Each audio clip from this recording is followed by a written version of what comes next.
It's the Slam Dunk. Over the long weekend, I saw my son and his mates join arms and hug tightly one of their mates in a really emotional bear hug. 6 or 7 mates hugging their mate. His name is Hunter. It's a tight group, and it dawned on me, this is why they're doing it. Yesterday, that young boy, Hunter, that they were hugging, left for Australia to live. And all the parents and boys of this tight group, all of us, have felt quite sad about this young fella that's departed. He's gone because his parents are trying their luck in Australia in search of a better job, a higher paid job, and a new start, because there's not much for them here. They've looked around and doesn't cut the mustard. It sounds like across the Tasman, both factually and anecdotally, their job market and pay rates are now seriously leaving New Zealand for dead. We're well behind. No wonder our police officers, teachers, nurses have departed in their numbers, and there are huge relocation allowances on offer as well. We simply aren't competing. We haven't even tried. Get this. So I start speaking to the dad, who's off to Australia following his sons, right? So his sons have gone, he's going this week. They're both excellent rugby players, and Australia will benefit from them. You watch. But he is looking at driving trains near Newcastle. The first 2 years, the training is paid $130,000, and then after 2 years, the full-time train driver gets $170K. There's no way that our train drivers here get paid that. 90K max. 170K plus generous penal rates and the entire package is light years away from what Auckland Transport or whatever who runs the trains here can offer. The gap between the two countries in wages has opened up to now be a gulf.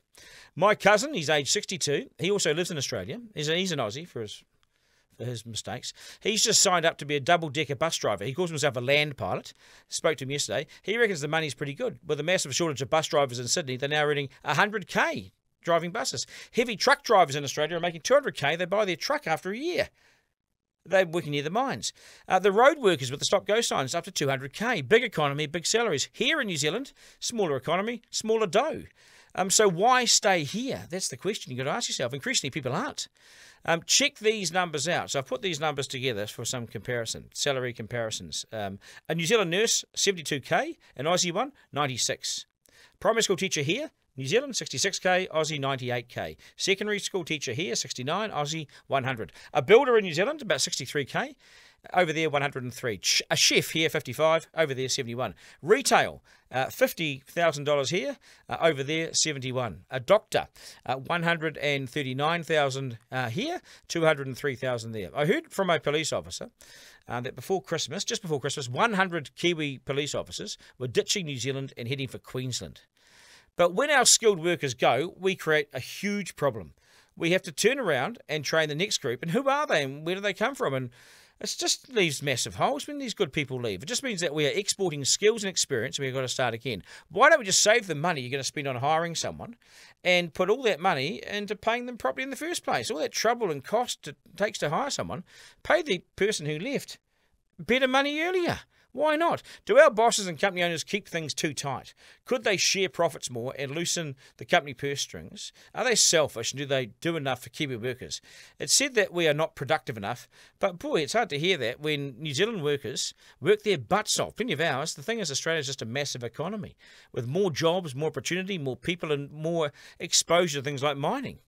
They have minerals that we don't. Competing with them is deluded. What we need to do is we need this government working overtime on the real economic issues and barriers holding us back. But don't expect that for a week or so, because first we must go through the annual hand-wringing and jaw-boning exercise over Waitangi and the treaty, which I consider ultimately will come to nothing, but hot air and a bit of aggro, that'll be around for a week or so. The real issue that we really need to look at is making us competitive and well compensated for being competitive. However, we must let's wait a week, eh? We'll wait a week, as Christopher Luxon will soon trek to Waitangi, where Māori are promising to light a firecracker right under his backside.